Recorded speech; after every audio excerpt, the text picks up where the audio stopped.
Hello Israel, it's me, Red Planet, coming to you once again with another video. No rights to the video or music, strictly for educational purposes only. Let's get into the video. So something was brought to my attention, and so I want to bring it to your attention. You've all heard the saying, it's not what you say, it's how you say it.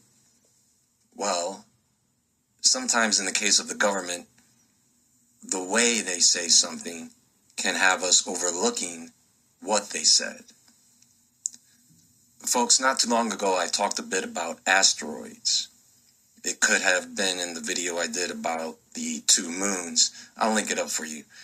But in that video I mentioned what the differences would be between identifying a cosmic object as an asteroid or a spacecraft. Things like unusual trajectories, odd shapes and rotations, reflective surfaces, changes in velocity or course, or observers could just simply misclassify something if they're not sure what it is. Well, remember Oumuamua, that interstellar asteroid that nobody could stop talking about? Many people were either thinking that it was some type of spacecraft or they were curious. And the reason scientists were questioning this object is because it had characteristics that would classify the object as a UFO instead of an asteroid. It had an unusual trajectory or orbit around the sun.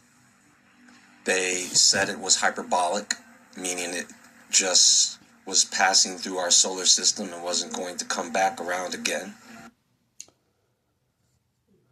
Israel, if it was passing around the sun, then the sun is already within our atmosphere. Amor, this huge asteroid that NASA claimed that they're seeing. Wouldn't we see it? Wouldn't we see it, Israel, if it's passing by the sun? They say in our orbit, we would see it, right? Because we look up and we see the sun every day. Those who can see the sun without seeing a white sky, when they spraying the chemtrails, we would see it. But since here where I am, all we see is just a white sky, it's really hard to tell. But for other states that doesn't see a white sky, they will see it. And I'm not seeing anybody seeing anything about it. They seeing more and more in the skies by the sun. I'm not seeing that. Nobody's saying anything about they're seeing it. No one's seeing it on YouTube or TikTok. So what is NASA talking about? That's why we can't believe everything that they say.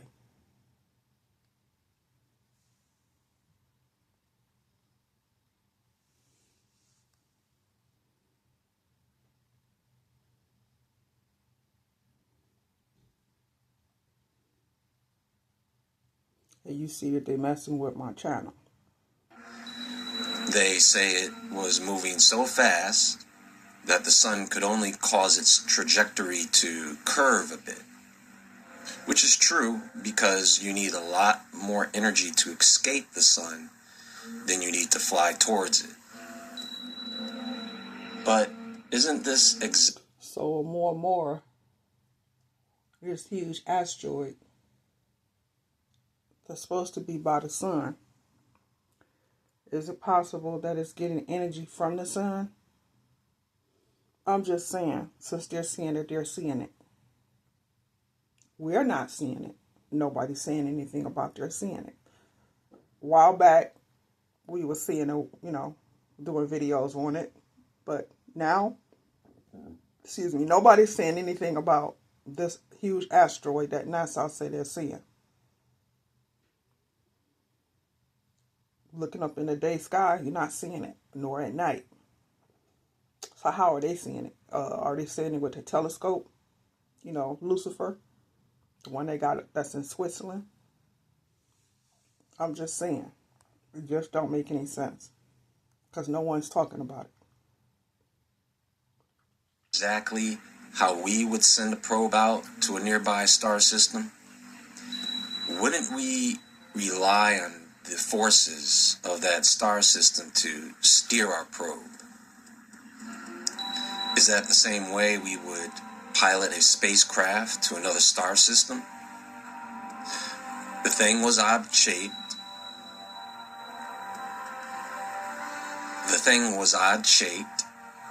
Remember, they said the thing was cigar-shaped, about 10 times as long as it was wide.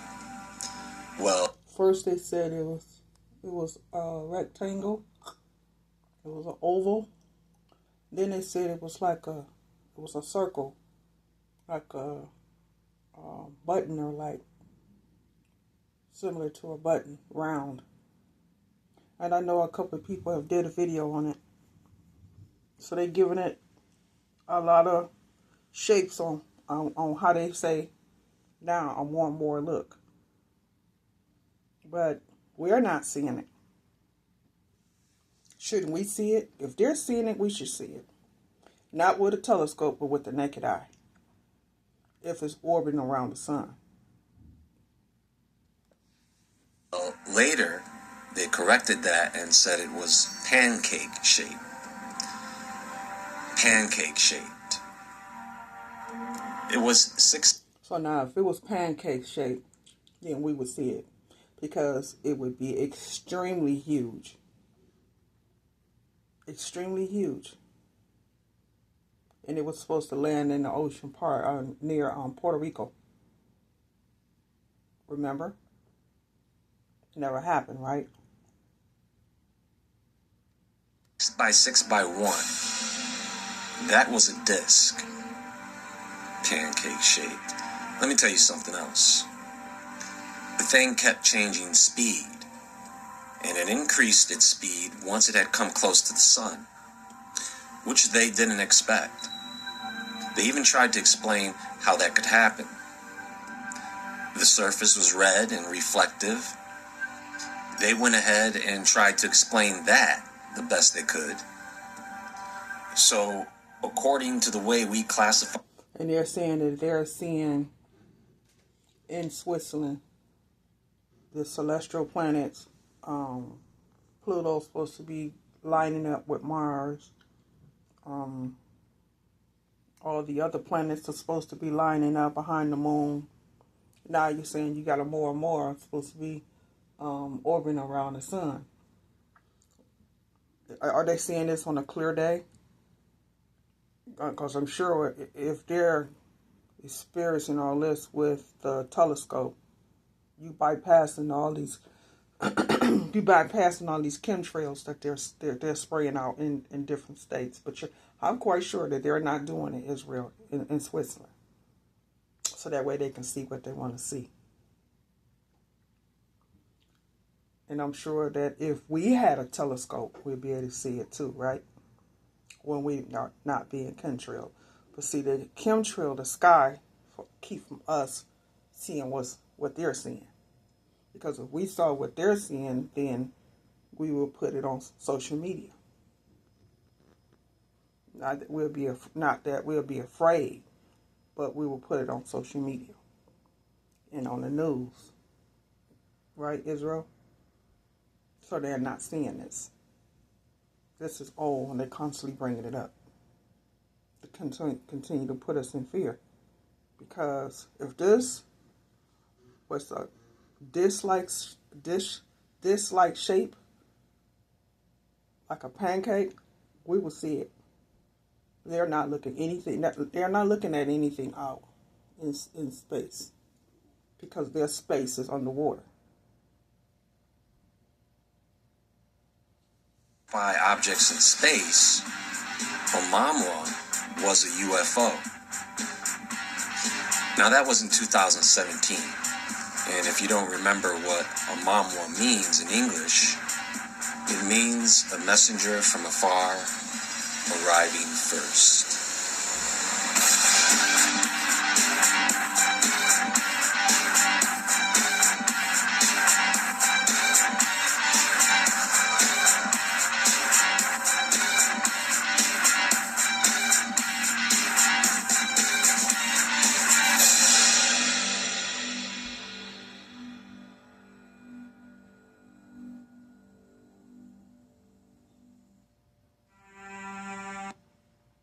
Do you have a car? Do you have a clean driving record? Did you know you could pay as low as $39 a month? So our focus was looking specifically at military-sourced information.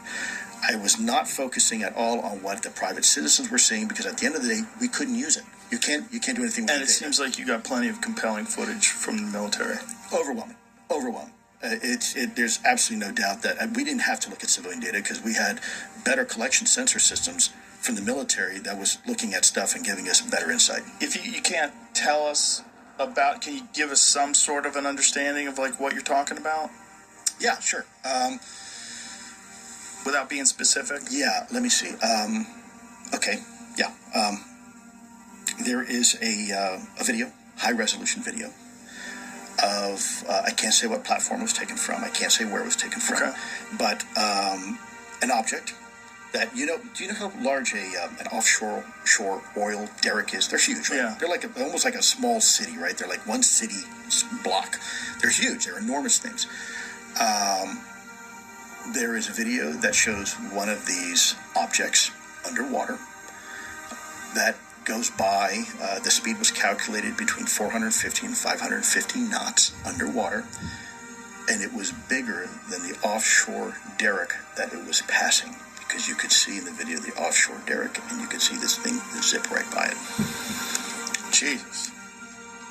Okay, so take a look at this. This was published back in March of 2023. Pentagon UFO chief says alien mothership in our solar system possible.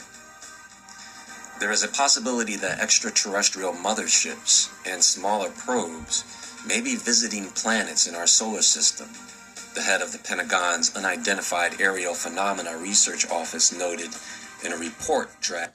We know that they're not coming from space. They're ships that's not coming from outer space. If we're being invaded by ETs or extraterrestrials, as they say, then it's coming from underwater.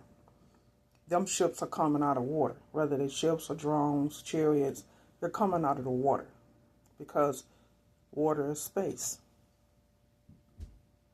So they can say all day long that they're coming from, they're entering into our atmosphere from space.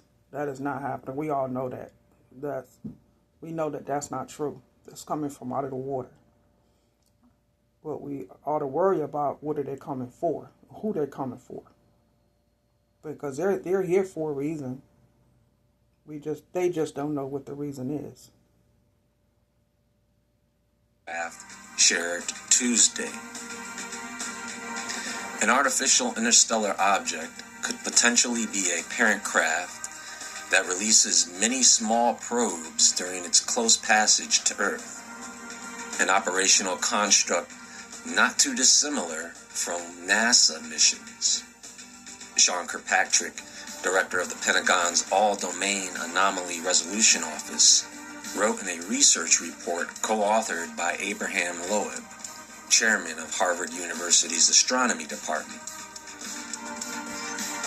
So this article mainly talks about the efforts made to study unidentified objects in the sky, especially near military areas.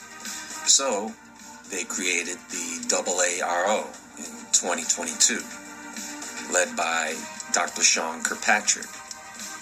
He teamed up with Avi Loeb, who was a scientist that suggested that Oumuamua might be an alien spacecraft, a mothership sending out tiny probes that are too small to detect. The article also mentions increased interest in UFOs after incidents like the Chinese spy balloon. So, some U.S. senators are pushing for better funding for the AARO to help it investigate events. Now, guys, I want to show you something else. And this may be surprising to some of you because New Jersey drone sightings, that thing started about, 4 weeks ago? This was published back in mid-October. Check this out. I'm going to show you how I afforded this car. Okay, you ready? All right, 180. UFO motherships spotted releasing swarm of crafts near top-secret military bases. UFO motherships have been spotted releasing swarms of smaller craft near military bases, a top security official claimed. Chris Mellon said numerous national security installations have been targeted by unidentified flying objects. They made no attempt to hide and want to be seen as though taunting us, he added. Over 17 nights in December of 2023, swarms of noisy, small UFOs were seen at dusk, moving at rapid speeds and displaying flashing red, green, and white lights. Sound familiar? In highly restricted airspace above Langley Air Force Base in Virginia, U.S. Yeah. So that's a lot of them, right? A lot of them are reported as being transmedium. Right. So that exactly why do we use the term UAP, right? Now it's unidentified anomalous phenomenon because it's all domain. Initially it was UFO, unidentified flying object. And for several reasons they changed the name. One of them, not just because of stigma like people think, but because the word flying object means flight. And you have to have wings to fly. That's flight. And these things don't have wings. So that term, we're not even sure is even accurate anymore because they're not necessarily flying. We see them underwater. We see them super high altitude. So the term was changed to unidentified aerial phenomenon. But again, that did not encompass all the observations we were seeing. So now the term UAP, I think the latest description of it is unidentified anomalous phenomenon to help describe this multi-domain or transmedium characteristic that we are beginning to see and record that these things can do. And that is, I'm going to, if I can digress for a second, because that's super important, Joe. Mm-hmm. We have transmedium vehicles, right? We have things like seaplanes, and it's a plane and it can float on water. But let's face it, a seaplane is neither a really good plane or a really good boat because it's a compromise. It's a design compromise between an object that you want to perform in the air and in the sea. And that's why it's neither really good at both. Same thing with, for example, the space shuttle. It goes out into space and it can glide down, but it's not a very good airplane, comes down like a brick, because there's design compromises and performance compromises. But what we are seeing doesn't have any of that attributable compromise. It's not, these objects aren't slowing down. They're not changing their performance capabilities. They can do the same thing that we're seeing in the air and possibly in space and even underwater. So that is a fundamentally different type of technology than we are used to dealing with. Here is something else that you might find interesting. And this was published back in the beginning of November. Army eyes balloon motherships to drop lethal and non-lethal drones, aid in counter-space ops. We'll have multiform factor balloons operating at various altitudes, executing different mission sets, ultimately increasing the target problem set and dilemma for our adversaries, said Colonel Donald Brooks, Commandant of the Army's Space and Missile Defense Center of Excellence. How many of you knew about that? How did we miss that? Is the assumption that they are doing something with space-time and gravity around them rather than using something like a jet propulsion engine that blasts fire out the back and it makes it go fast forward? Right. That they're doing something that alters the gravity around them. Yeah, so and that's why they can go through everything. Yeah, so we had some of the best scientists on the team, folks like Dr. Hal Puthoff and some other folks that I'm not allowed to say their names, Dr. Eric Davis and some others, that were doing the calculations, mathematical calculations on how this is possible. And the consensus was by the scientists, not me, because I'm not a physics expert. I'm not a astrophysicist. They were saying that. So let me back up here. Initially, the government for years was trying to identify the different exotic technologies that could explain the different performance characteristics. And it was during the ATIP years that the scientists had this consensus that if you had one type of technology, if you could do one thing, all these other observables now become possible. Kind of think of like a unifying theory. And so if you had the ability to create this bubble around you in a localized area that insulated you from the effects of Earth's gravity. Now, what is gravity? People think that, when I drop my glasses, that's gravity. That's not gravity. That's an effect of gravity. Gravity is the warping of space-time. And that's important because people you hear the term thrown around a lot, but they don't realize that space and time are actually connected. They are one and the same. They're opposite sides, if you will, of the same coin. And so you can't have one without the other. And so you have this ability to create a bubble around you that insulates you from the warping of space-time, let's say in this case Earth's gravity or something like that. Then the way you experience time inside that bubble is perhaps fundamentally different than the way you might experience space-time outside that bubble, because you're not subject to the effects of gravity, which would explain potentially why things don't need wings and why they don't need propulsion systems like that, right? So it's a completely different way of looking at how we understand physics and how we as humans move about. Everything we do is fundamentally force equals mass times acceleration, right? F equals ma, right? Mass times acceleration, and you get force. This may be something a little bit different. This is not using, I said again, conventional thrust, or if I Newtonian, right? If I push this way, I have an equal and opposite reaction that way, right? That's how. Are there any theories as to how it's accomplishing this? There is. Actually, Dr. Hal Puthoff about 3 years ago gave a speech on this. A very interesting lecture about this technology. And if you ever have the chance, you really should have him on, because he's an incredible human being. He's also the one who helped start the government's remote viewing program and a bunch of other stuff for the government. He's been involved in a lot of our nation's probably most classified efforts. But he was working with us on ATIP as one of our scientists. And he gave a lecture about 3 years ago to some other scientists about the specifics on how this is possible. I am not a scientist, so I'm definitely not going to speak on behalf of Hal Puthoff, because I'm sure I will muck it up. But I do recall a time when he came into our skiff and gave us about a 3-hour lecture on this unifying theory. And at that moment, it was very much for us the epiphany that a lot of us had been searching for. He's like, look, at the end of the day, this is how it's possible. They're going around here doing all this stuff with experiments, military drills, technology. In a few weeks. And it always seems to backfire on them every time they do. And they always come to us for us to fix what they mess up. Constantly saying that amor is some type of entity that's supposed to be hidden Earth. Or just coming out and just saying that more, it's a spacecraft that's coming from under the sea, under the water.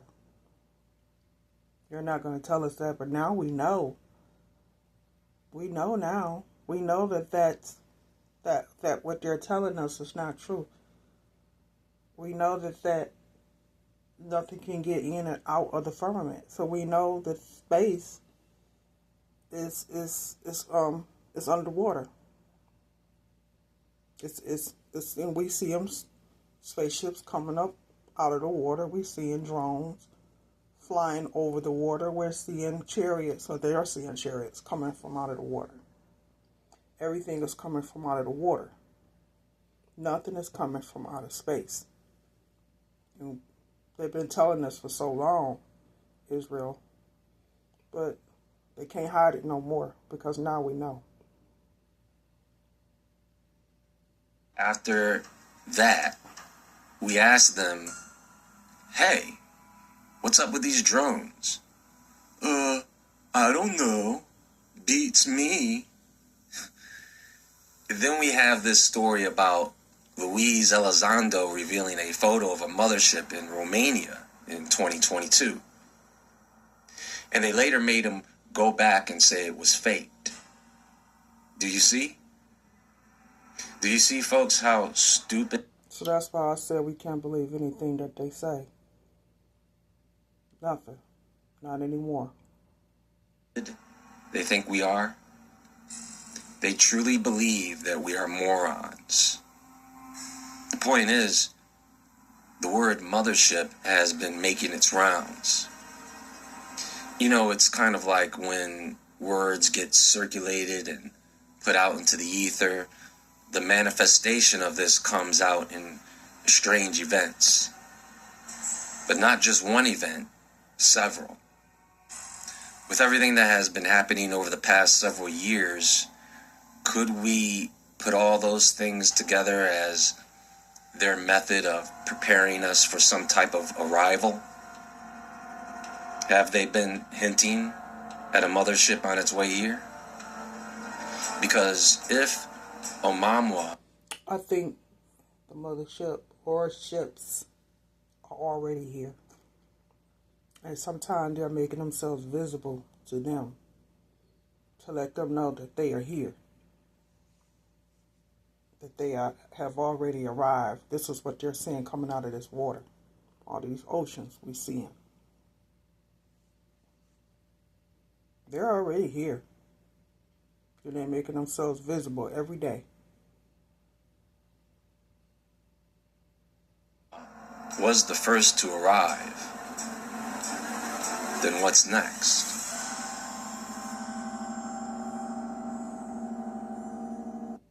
They're going to eventually show themselves for everybody to see. Much love, Israel.